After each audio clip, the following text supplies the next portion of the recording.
Au Congo, le climat social est garanti par la Constitution. Les rapports entre le gouvernement et les partenaires sociaux sont des plus rassurants. Depuis le 31 décembre 2010, un comité national du dialogue social existe. Il constitue un cadre d'échange et de partage entre le gouvernement, les organisations patronales et les syndicats des travailleurs les plus représentatifs.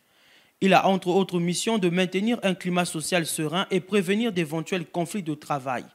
À la faveur de chaque session du Comité national du dialogue social, le gouvernement se met à l'écoute des partenaires sociaux.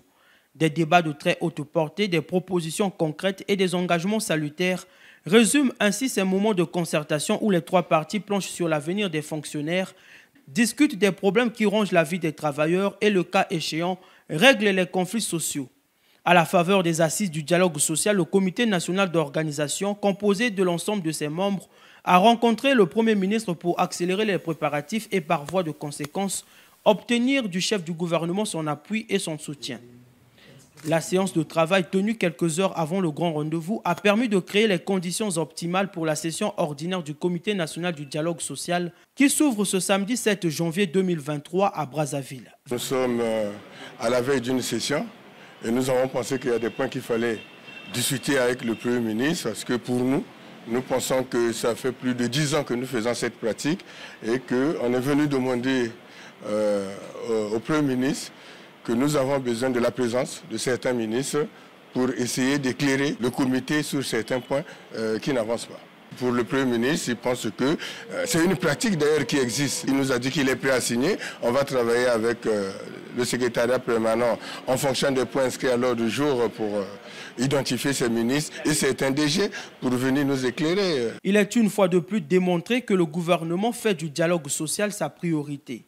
Le 21 juin 2021, au cours de la présentation du programme d'action du gouvernement, le Premier ministre insistait sur le dialogue social en privilégiant les échanges et en écartant les grèves radicales qui laissent souvent un goût amer et qui paralysent le fonctionnement normal de certains services. Nous réitérons notre engagement à privilégier le dialogue social.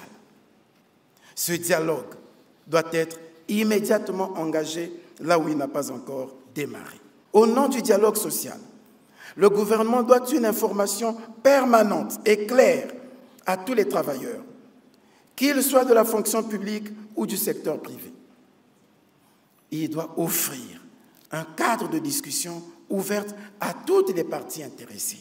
Les Congolais l'ignorent encore, le gouvernement réprouve les grèves qui ne respectent pas l'obligation d'assurer la continuité du service, surtout dans le domaine de la santé, mettant ainsi en danger la vie de nos compatriotes.